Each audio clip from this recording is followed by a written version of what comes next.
All right, welcome, welcome, welcome. Today is it's the 15th. We're getting closer to the holidays, man. So if you are going to be celebrating with your family, congratulations. Hope everybody gets to take vacation and enjoy their time with their family that's coming up.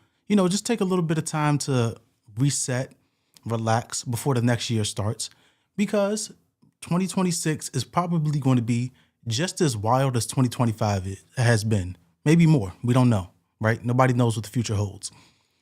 But we've got quite a few things to get into today. We're going to talk about this Rob Reiner situation. He was a Hollywood director, and of course, the peace president is not showing very much empathy. He's not showing very much leadership or peace. It seems like he could give a damn if there's peace or not. That's where we are in 2025 with the president that we have. We might talk a little about James Tallarico. This gentleman is running for Senate over in Texas. He recently did a Jubilee that surrounded type of situation. I believe he's the first congressperson or potential congressperson to do that form. And I really liked it. I think that it's going to be a winning strategy and it could be a platform going forward. But we're going to talk about that.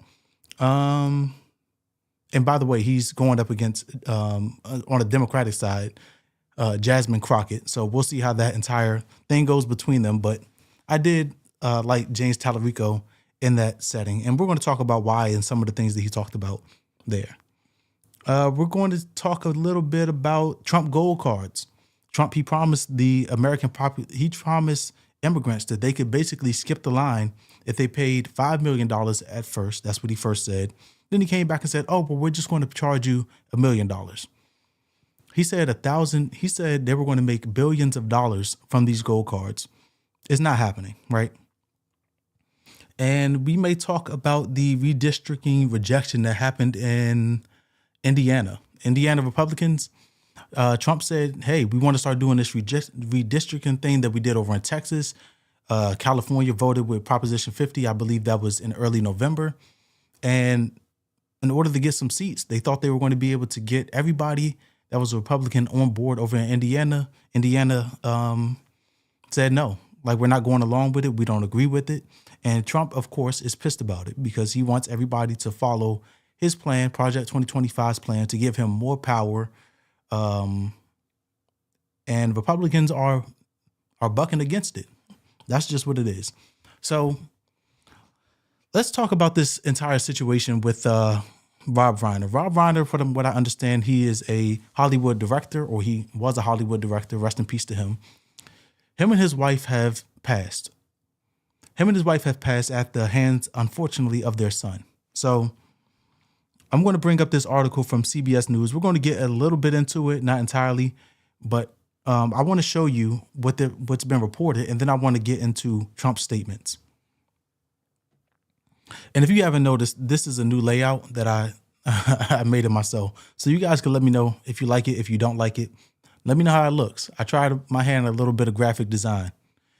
So this article from CBS News says director Rob Reiner and his wife Michelle were found deceased Sunday in their Los Angeles home in what police called an apparent homicide, not a suicide, apparent homicide. On Monday, police said their son, Nick Reiner, 32, has been arrested for murder and is being held without bail. Earlier online records in LA Sheriff's Department had listed bail set at $4 million. This is a quote, "It is with profound sorrow that we announce the tragic passing of Michelle and Rob Reiner. We are heartbroken by the sudden loss and we ask for privacy during this unbelievably difficult time," their family said in a statement obtained by Variety, some other outlets. So Rob Reiner was 78, his wife was 68. So they go on to talk about, finding him, the situation, his son being arrested, all of that stuff. Now, Trump, for the most part, when he was running, he said, "Oh, we're the peace president." That means he also said we're not going to start any new wars. He's turning out not to be the peace president.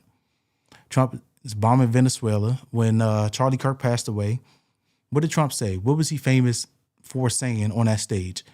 Charlie forgave his enemies. I don't forgive my enemies. I want the worst for my enemies. If you don't believe me, I have the video. He did not hate his opponents. He wanted the best for them. That's where I disagreed with Charlie. I hate my opponent, and I don't want the best for them. I'm sorry. I am sorry, Erica. That is the peace president. That's what he had to say during the aftermath of the Charlie assassination, right? Which everybody knows that was horrible what happened to him. Got this entire thing that's going on with Candace Owens, Erica Kurt, TPUSA, all of MAGA is split over it, right? Donald Trump, the person that's supposed to be the leader of the party, openly said, hey, I don't have love for my opponents. I want the worst for them. And to his credit, he's not lying. Trump was not lying when he said that. So I want to show you what it is that the peace president, the president that said he wants the worst for his opponents, had to say about the gentleman and his wife that ended up passing. First, let's look at what Thomas Massie says. It says, regardless of how you felt about Rob Reiner, this is inappropriate and disrespectful discourse about a man who was just brutally murdered. I guess my elected GOP colleagues, the vice president and the White House staff would just ignore it because they're afraid. I challenge anyone to defend it. What is Thomas Massie talking about? He's obviously talking about the deranged statement that Trump put out. So let's go over it. We know that the gentleman passed away on the 14th. They said the afternoon of the 14th. I believe it was about 3:30 in the afternoon, something like that. This morning, 9:51, Trump does a Truth Social post that says, a very sad thing happened last night in Hollywood. So he's acknowledging this is absolutely a tragic event. What a president should do. We should look at the situation. We should acknowledge that something bad has happened. Probably send condolences, probably send some prayers. Trump is not a Christian. I don't know if he says he's going to send prayers in his post. But it says, Rob Reiner, a tortured and struggling, but once very talented movie director and comedy star, has passed away, together with his wife, Michelle, reportedly due to the anger he caused others through his massive, unyielding, and incurable affliction with a mind-crippling disease known as Trump derangement syndrome, sometimes referred to as TDS. This dude is so completely obsessed with himself. He can't take a moment. Maybe you didn't like the person, right? Maybe you didn't like him. You can't take a moment to just say, rest in peace. Trump has an incurable, he suffers from an incurable case of Twitter fingers, Truth Social fingers. It says he was known to have driven people crazy by his raging obsession with President Donald J. Trump, with his obvious paranoia reaching new heights as the Trump administration surpassed all goals and expectations of greatness, and with the golden age of America upon us, perhaps like never before. May Rob and Michelle rest in peace. I've got to say, Trump has the level of pettiness that we've come to expect from someone like 50 Cent. It's funny until it's not. Like, I get it. It's funny. It's like, haha, look, he's making fun of somebody that he doesn't necessarily have anything in common with. He doesn't agree with this guy. Guy might have bashed Trump in the past. This is our president. It's supposed to come together for the greater good and bring people together, not stoke the flames of division. That's what he does. He is the spark of this division, and then he stokes the flames further. When the right was denigrating people for laughing at Charlie Kirk or making memes of Charlie Kirk or the song We Are Charlie Kirk, they were saying, hey, this is something that the left does. We don't participate in this kind of behavior. Rightfully so. We should not be celebrating somebody's death in whichever manner they die, regardless of, there are certain people that they've done something that is so beyond the bounds of what we consider okay in society. But your views or you talking is not necessarily, in my opinion, grounds for you to celebrate someone's passing, right? If you guys didn't know, I'm bald. There you go. I just exposed myself on YouTube. It's not necessarily grounds for you to like denigrate somebody and celebrate their passing. You don't have to cry for them, but you could just take the route of shutting the fuck up. That's always an option, right?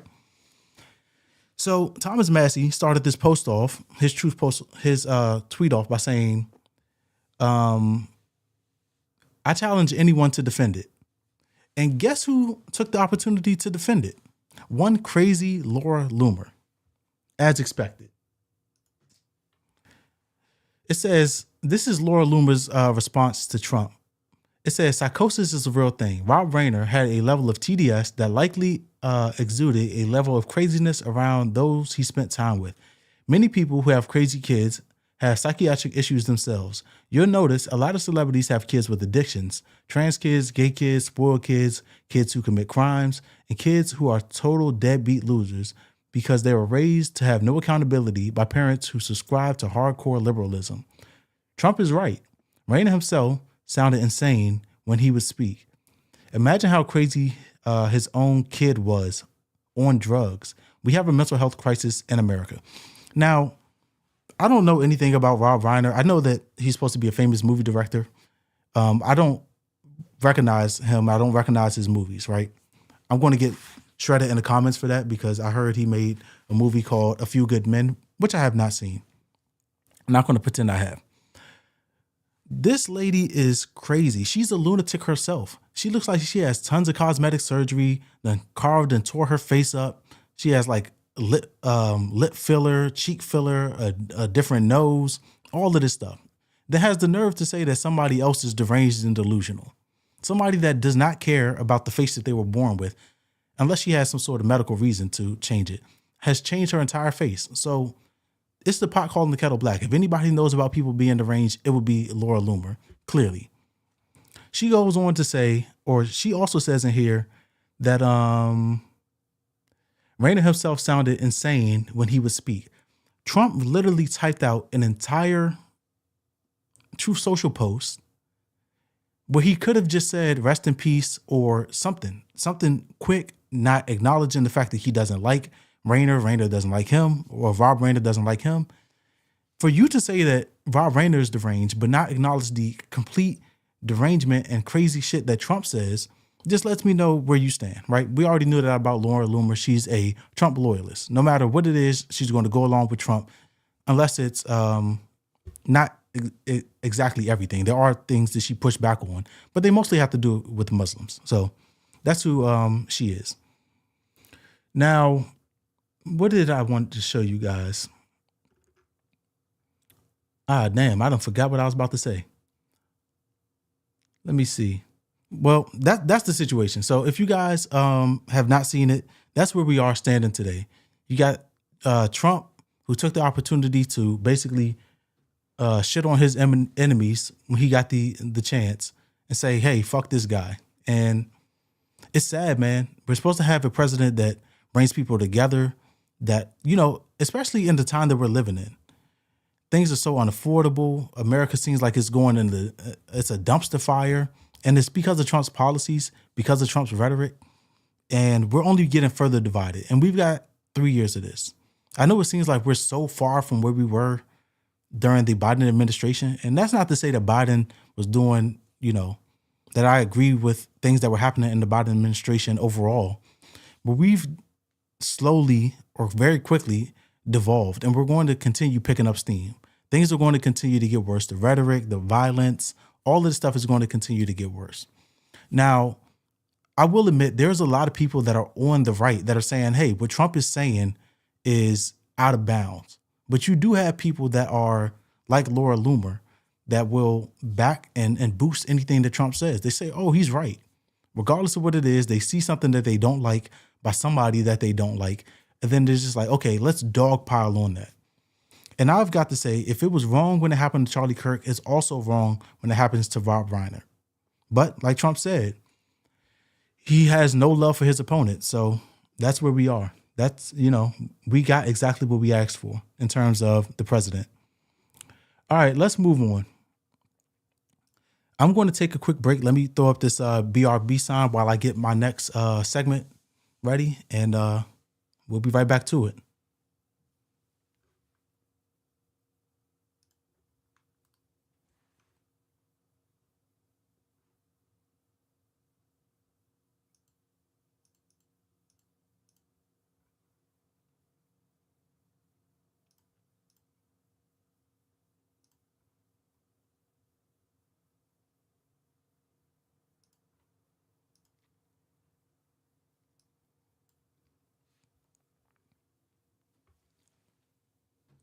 All right, I'm back.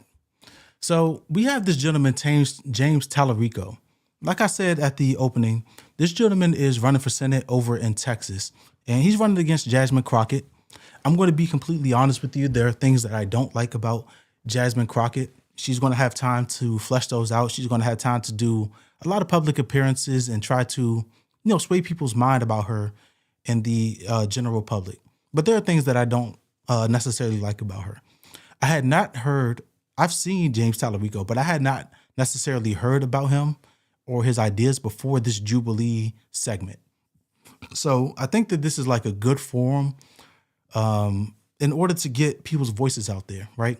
I know that the left has been saying, "Oh, we need a Joe Rogan of the left. We need somebody that is big that can push these ideas and influence like a mass of people in order to go out and vote or do whatever it is that they're trying to do for propaganda," right? They've been looking for that type of influence in social media, and I think Jubilee may be one of those platforms that can do that. And the reason I'm saying that is they already have a lot of these controversial type of debates. They have the Surrounded. They have the one where it's like a panel of people and they come and sit in the middle and debate a certain topic, or they call people, they have a topic and they have people come in based on if they agree or disagree and then debate it. So I think Jubilee can be a place for the left to kind of get their candidates up there, get their ideas out, and talk directly to the people that they might represent, or directly to the people across the political stage in general, right? So James Tallarico, he goes on and he's having this conversation. They present the topics, they make the claims, and then they have people debate it. So he goes on and he makes the claim about, let's see what this is. Let me pull it up. I got to read it. It's so small. He says, cuts to healthcare and food assistance hurt us all. So that was his claim. You have a bunch of people, if you're not familiar with the Jubilee, the way that they conduct business over there, the person that's, in the Surrounded, they make the claim and they have people come up and talk about it. So you have this gentleman coming up to talk to James Tallarico about his response to that prompt. Here we go. There are nasty people. There are welfare queens. There are nasty people who take advantage of the system and take away from those who earned it, take away from those who need it. So how are you going to take that into account? How are you going to make sure we cover that risk as well? The biggest welfare queens in this country are the giant corporations that don't pay a penny in federal taxes. The biggest welfare queens are the CEOs who get a tax deduction for flying on a private jet. It's not hungry kids. It's not working parents who work multiple jobs to provide for their families. I agree with you that we need individual responsibility. And I don't want to create a culture of dependency. I want a hand up and not a handout. I believe that you don't give a man to fish, you teach a man to fish. But if you're going to take your friend out on a boat for the day to teach him how to fish, you want to make sure he had breakfast that morning. You want to make sure he's not sick, because that allows him to learn how to fish. Again, I was a public school teacher, so I saw how when kids showed up hungry, they couldn't learn that day. Even my brightest students, even my hardest working students, couldn't succeed, couldn't pull themselves up by their bootstraps when they didn't have boots. That's what I'm trying to fix in this country. We don't want dependency. We want to reward hard work. And I think that should apply to those billionaires, not just working people. Okay, so that was James Tallarico. And if you have not seen the segment, I advise you to go watch it. It was actually pretty good. I like James Tallarico based on not necessarily all of his answers, but the fact that he was willing to go up and debate people that were potentially in his constituency and, get their ideas and respond directly to them. I think this is going to be a good platform going forward for, Congress people or people that are in the political sphere in order for them to respond directly to the people that they may represent. So the guy's concern is about welfare queens or people abusing the system. And James Tallarico, he says, well, what about corporations? Everybody wants to forget corporations. Corporations get bailouts, they get subsidies, and nobody ever says, oh, well, we need to investigate these folks, or we need to go after these folks in order for them to do their fair share. We don't want to carry them as the taxpayer on our back. They always say it's the welfare queens or it's the people abusing the system. People that are abusing the system 100% that is a problem. And I suggest that we fix the system in order to minimize that as much as possible. But the issue is, think about this. We have 42 million people that had a lapse in SNAP funding just in, I believe it was in October or November. 42 million people. How many people in that program are doing fraud or abusing the system?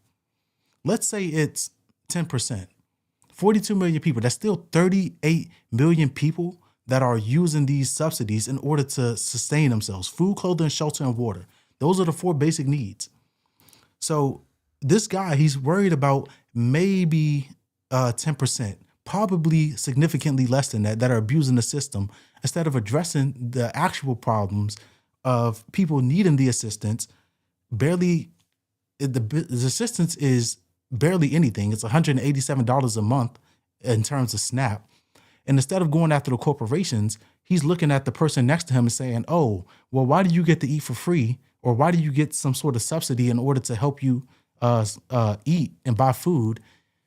Instead of looking at the corporations that get billions and tens of billions of dollars in order to bail out like the farmers that Trump screwed over. They get tens of billions of dollars in order to bail them out from their situation, and nobody says anything about that. So I don't have any other clips from this James Talarico thing, but like I said, I do like this type of format, and I wish that more people on the not just Democrats, but more people will get out there and do it, but specifically Democrats, because they didn't want to go on, or Kamala Harris didn't want to go on certain platforms in order to get her ideas out, because she thought that she was going to get blindsided or she wasn't going to get a fair shake. And this type of format is not only going to allow them to directly respond to the people, they can't bullshit the people that are experiencing these things every day. And you're not going to be as hostile as you see people in the debates when they're going against other politicians, because these are the constituents. These are people that they're representing. They're not going to come and be in these people's face, yelling at them or denigrating them the way that we see like Winsome Earl Sears, I forgot the lady's name, here in Virginia, was doing. You're not going to see the type of debate strategy that Trump uses. You have to respond directly to the people's needs. This is going to be a huge platform for that, and I can't wait to see it. So if you have seen the James Talarico Jubilee, drop it down in the chat. I see we have a viewer here.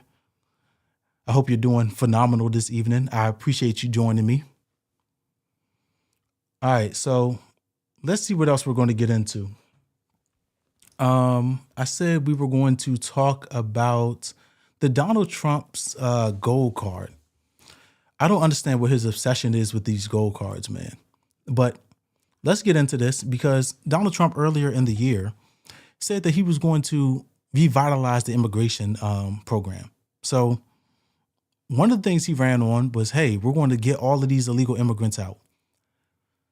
That was a thing that the right was very excited about. They're like, hey, if they said that 20 million people came through over Biden during Biden's administration over 4 years, I'm not necessarily agreeing with that number, right? I was looking at some Pew Research. They said it's about 16 million illegal immigrants in total, right, that are here.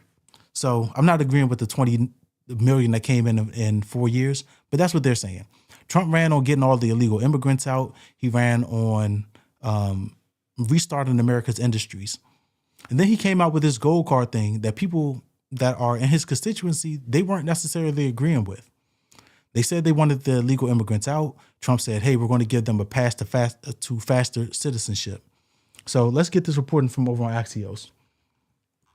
It says Trump's $1 billion immigration gold cards start taking applications.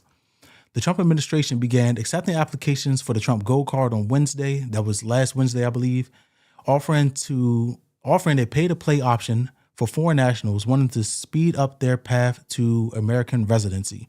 So the idea of these cards is, hey, if you pay some money, you get to jump the line. You get to skip all of the long waits, and we're going to investigate you and do your background. We're still going to do all of these things, but you get to skip the line. And I really have a problem with this. For one, I don't think that we should be basically selling a pay-to-play for American citizenship. Think that's a bad precedent to set. But I also think if we have a way to fast track people or fast track the process, why don't we just fucking do that? If you're saying there are so many people here that are here illegally, or they're not permanent residents and they need to be investigated or sent back, why don't we actually do the thing that's in our best interest and investigate the people regardless of if they pay or not? But that's just me, right? I don't have all the ideas. It's just one quick idea I had. It says the program fast tracks immigration protocols for the very wealthy. At the same time, the administration is narrowing other paths for residency for refugees, asylum seekers, and low income people. Obviously, I don't have an issue necessarily with bringing people that are high skilled here. We want people that are going to contribute to the American society. I understand that people need help. They're in impoverished situations in their country. But we have to remember, as Americans in general, we're in an impoverished situation right here in our own country. 42 million people are on SNAP. And I don't know how much crossover there is with like other government programs in terms of like Section 8 or whatever other programs there are. But we have 42 million people, 12% of our population, that gets an average of $187 to feed themselves. So we can't be bringing people in. James Tallarico, I know we just talked about the gentleman, James Tallarico. He said being down in Texas, he has a bit of a nuanced position on immigration. He said, I look at immigration as the border is our front door. You can stop people at the front door and invite people in that you want and reject people that you don't want. I largely tend to agree. The issue is we cannot be taken, for the people that are pro-immigration and don't see a problem with the current state that we're in, however many illegal immigrants there are here, we can't take people in when we ourselves are devolving into a failing nation. 42 million people on sustenance assistance programs. We got Elon Musk about to be a trillionaire at the same time that we had those 42 million people. We're doing wars in Venezuela. It's just like we're in our own failing situation. We don't have the latitude to be generous bringing other people here. But that's just my opinion. Everybody is welcome to their own opinion. Let's keep going. It says the United States government Trump gold card is here today. That's what the president wrote on Truth Social. A direct path to citizenship for all qualified and vetted people. So exciting. Our great American companies can finally keep their valuable talent. So let's read this part right here. The program allows people to apply for legal status as a permanent resident after being approved for EB1 or EB2 visa.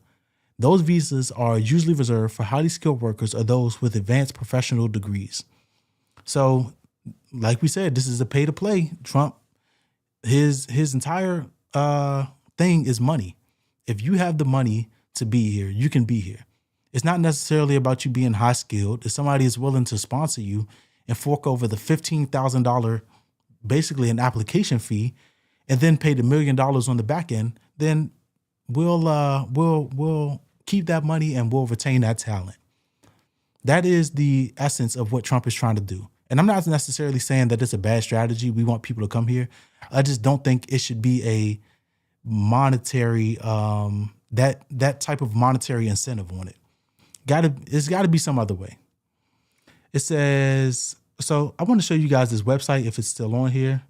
So this is the Trump Gold Card website. Of course, it has to have his stupid fucking face on it with the signature that he said that he never put on that Epstein letter. I don't know if you guys remember that. He wrote some sort of thing to Epstein and said, oh, that's not my signature. Very clearly, this is the same signature, right, that they have on the trumpcard.gov website. This guy has to write his name on everything. He wrote his name on the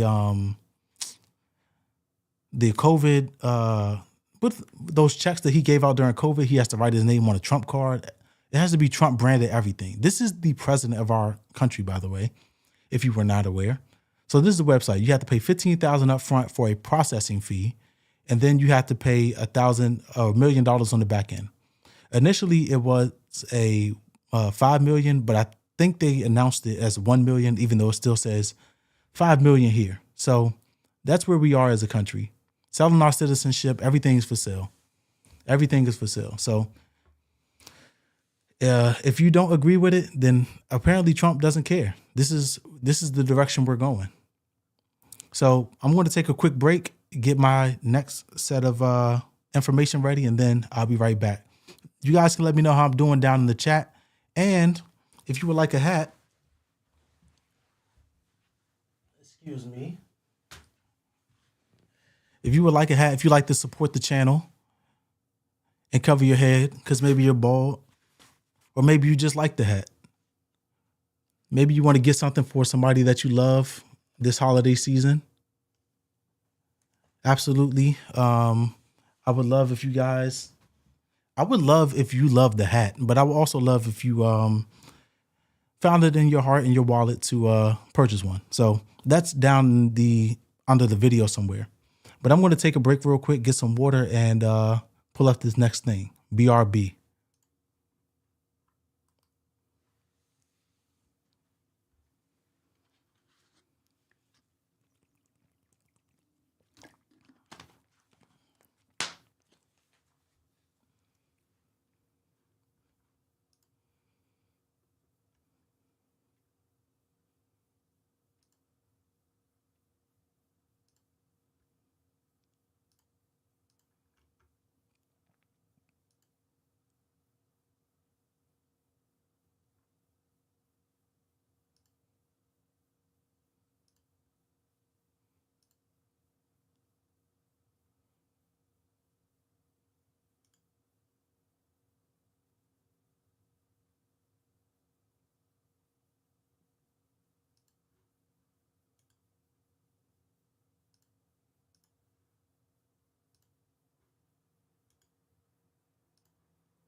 All right, and we're back. So this next thing that I want to talk about is this entire redistricting effort. So we know that the Trump administration, they put out this thing for Project 2025. It's supposed to expand Trump's power. That's essentially what it was in place to do. And one of the things that they've done since Trump has been back in office is they've been trying to do this gerrymandering thing. It started down in Texas. It happened over in California as a reaction to what happened in Texas. And then they tried to put pressure on Indiana lawmakers to do some gerrymandering and redistricting over there. It turns out that it didn't work. The people over in Indiana said, hey, we don't like this. We don't like the precedent it'll set. And we're not going for it. Trump obviously does not like that. Trump expects complete control and power. And he expects everybody to go along with whatever he says, or he's going to threaten to have you primaried in your next election.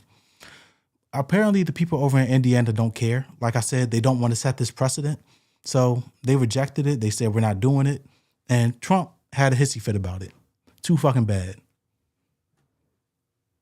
Is President Trump's iron grip on the Republican Party slipping? In Indiana, Republicans in the state Senate crossed party lines to reject the redistricting effort the White House had been pushing so hard for. This is how the president reacted in defiance. It's funny because I won Indiana all 3 times by a landslide, and I wasn't working on it very hard. Would have been nice. I think we would have picked up 2 seats if we did that. It's a great place. I love the people there. They love me. You know, we won in a landslide all 3 times. Now, it is not true. He did not work very hard by all accounts. He'd been calling lawmakers in most reports. After this defeat, the president also took aim at the Indiana Senate Republican leader, Roderick Bray, predicting he would lose his next primary. Let's get right to the White House now. CNN's Elaine. That is Trump and his administration's entire game plan.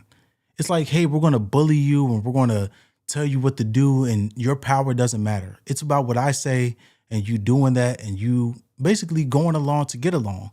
And I like what's happening in the Republican Party.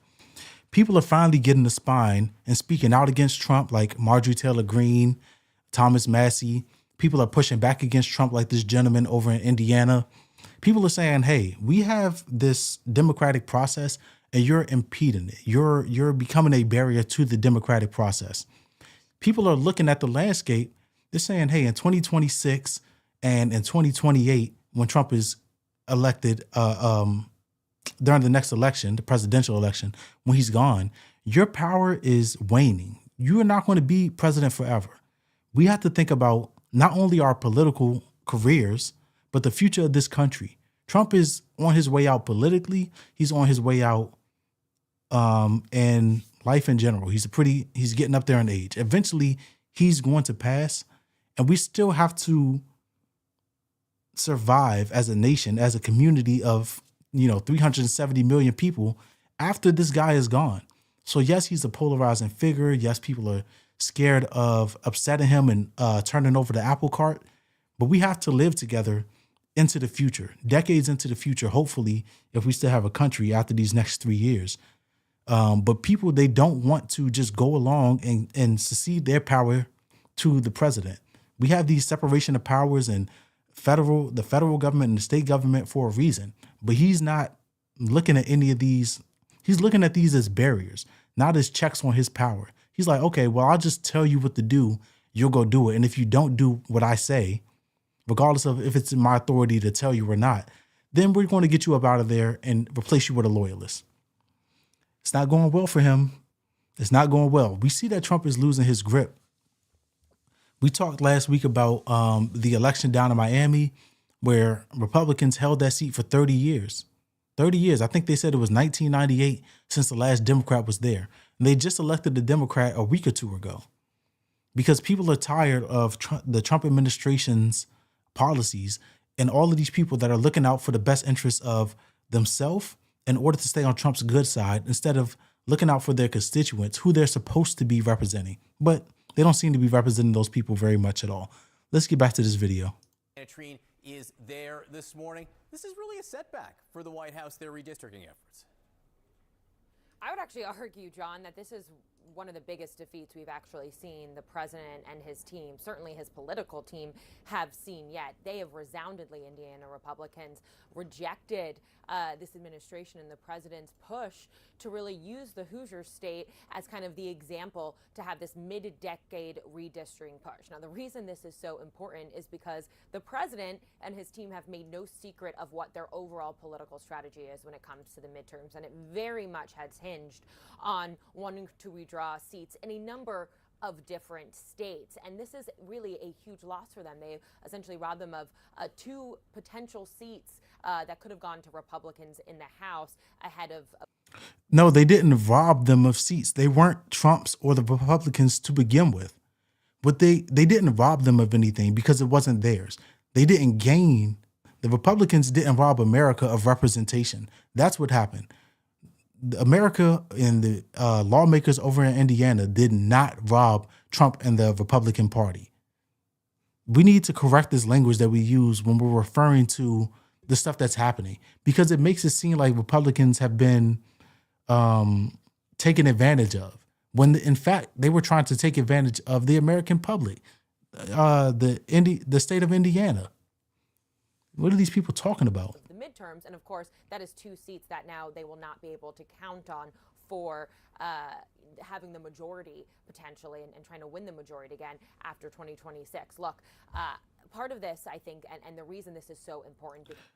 The reason it's important is because Trump is relying on loyalty, people that are loyal to their fault, people that are going along to get along instead of playing by the actual rules. They want to change the rules. They want to change the board game. They want to install people that will just kiss Trump's ass and do what he says, regardless of if it represents the people that they were elected to represent or not. So, like I said, shout out to the people over in Indiana. As it gets to that overall strategy. And the president has really tried to use this to make sure and insulate that he can insulate House Republicans for what could be some stunning losses in next year's elections. But part of the reason that is so important is it's not only about, having control of not only the House, but potentially the Senate, how that could get in the way of really the president's ability to do any major legislation in his last 2 years. It would, of course, make him more of a lame duck president than he will already be. But it's also this idea that if Democrats end up getting control of the House, that means a lot of investigations, a lot of subpoenas, a lot of hearings on Capitol Hill. I don't know if you guys remember, she said it's going to be a lot of investigations, subpoenas, hearings. I don't know if you guys remember, Steve Bannon said to a conference of people, maybe about a month or 2 ago, he said, hey, if we didn't win this election, we're going to jail. And if we don't win in 2028, there's a lot of people in this room that are going to jail. So you got to remember, that's what the ultimate end game is. The ultimate end game that they've said multiple times is Trump is going to have a third term. Steve Bannon said that himself. Their plan in Project 2025 is to give Trump more and more and more power. They wanted to eliminate the filibuster so they could have a 51 person majority in order to pass whatever it is that they want to pass. They don't want to have any unchecked. They don't want to have their power checked at any level, whether that be the courts or the states. They want everybody to do what it is that they tell them to do. And they thought that when they implemented Project 2025, that's what was going to happen. They didn't realize that they were going to have to do all of this litigation in court. And when they did this litigation, they didn't think that they would be losing or their hands would be tied or their process would be slowed and impeded. They were thinking that they were going to steamroll full, what do they call it? What is that saying?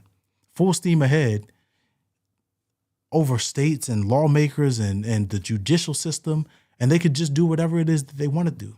And I like when people are standing up saying, actually, no, you're not just going to do whatever the fuck you want to do. There's 370 million people and this small handful of puppeteers that want to remake America in their image. We're not going to let it happen. And I hope that people continue to have the spine that the people over in Indiana showed, the spine that Thomas Massey is showing, the spine that, what's the lady's name? Marjorie Taylor Greene is showing, even though she's dropping out, even though she said she's calling it quits and going home. I hope that there are more people that start to stand up and say, actually, the power belongs to the people. We elect the president to represent us. And if he's not representing us, then we're not just going to keep allowing him to do whatever the fuck that he wants to do. This is our democracy. This is our country. We have the right to say, hey, we're not being represented in the way that we want. We're going to get somebody else in these seats in order to enact the people's will. This is the people's government. Things, of course, that the people in this White House, many of whom worked with him during his first administration as well, very much want to avoid. Now, one thing that's interesting as well, you talked about how the president said that he wasn't very much involved in this. That's not exactly true. If you looked at what his team is, I mean, the vice president, J.D. Vance, went to Indiana twice to meet with the state's Senate Republicans to try and pressure them to get behind this push. We also know that they've hosted Indiana Senate Republicans here at the White House, where many members of the president's team sat down with them and urged them to get in line behind this effort. The president himself, of course, has also been posting about this on social media all along, even at times saying that any Republican who goes against them could face what he said was a MAGA primary in the spring. All to say this is a major loss, and it all. Unfortunately for Donald Trump, he's increasingly losing his power. That's what it really comes down to. People are saying, hey, we don't care what you have to say anymore. Like, you're not as effective as you were in 2016, 2020, 2024. People are not vibing with the policies that Trump and his administration are implementing. They don't want to go to war with Venezuela. They don't want you bombing fishing boats and saying that they were drug boats. They don't want you rounding up grandmas and small children and even men that are here just trying to make a way for their family. We understand that illegal immigrants, they have to be removed, right? And I don't want to go on a tangent about immigration, but there's a humane way to do things, and people are increasingly seeing that the Trump administration and their default approach is brutality. Pete Hegseth, Kash Patel, Kristi Noem, what's the other dude's name? Pam Bondi? All of these people that are like aligned and being the faces of the Trump administration, these people don't seem to have humanity in terms of how they're carrying out their respective duties. So that is what it is. We're not going to go any further into that, but I'm glad people are pushing back, and I hope that it continues. Trump is losing the grip that he had on the right. There's a civil war on the right in terms of the direction that it's going to go in 2026 and 2028. And we'll see where it all ends up. But, just data points. Each of these are just data points. Miami, Indiana, what happened in Texas is a data point. And we'll continue to accumulate those over the next 3 years. All right. I think that's where I just saw somebody join. Welcome. How are you doing? I hope you are having a phenomenal evening. I want to play this thing from Ted Cruz. Ted Cruz was talking about AI. I was about to end it, but I saw you join. So I want to talk about this thing real quick. Ted Cruz was talking about AI and how we're building it up and how we're in a race, essentially in like another arms race with China in terms of who's going to be the leader of AI in the future. And whoever that is going to be the superpower going into this next generation. So let's check this out from Senator Ted Cruz. Today, America's economy is more than 50% larger than Europe's, and the two drivers of that are tech and the shale revolution. It transformed this country, and AI is the same thing. It's a race, and if China wins the race, whoever wins, the values of that country will affect all of AI. We don't want China's values of surveillance and centralized control by the communist government governing AI. We want American values of free speech, of individual liberty, of respecting the individual. So this executive order, I believe, is tremendously important. Thank you for your leadership. Today, America's economy. I found that extremely ironic. So this is why. This came out a few months ago. This is Larry Ellison. I believe he's the gentleman that ended up doing the bid on TikTok. He owns a bunch of different shit. He's a billionaire. He has Oracle, a lot of media companies under him. And I believe his son is trying to buy Paramount. But let's go into what Larry Ellison said a few months ago. It says, Larry Ellison once predicted citizens will be on their best behavior amid constant recording. Now his company will pay a key role. I think they meant play a key role in social media. So as you can see, I don't have access to this article, but this is a Trump ally. This is a billionaire. This is a dude with a lot of money, power, and influence. So when you have somebody like Ted Cruz come up and say, oh, well, we don't want China to control AI with their mass surveillance, or essentially we don't want to control AI and have people's data and information. What country do you think that we live in? These people have our data and information already here in the United States. What you mean to say is we don't want China to have the data.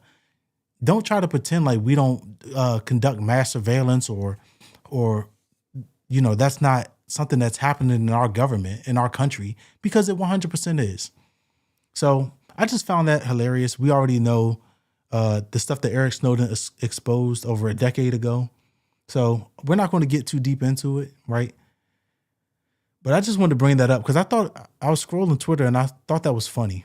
I'm like, that doesn't necessarily seem to be aligning with the way that America actually operates. So that has been the episode for today. You guys, let me know how you think I did. Let me know if you like this new layout that I did. The starting screen, the be right back screen when I need to take a break.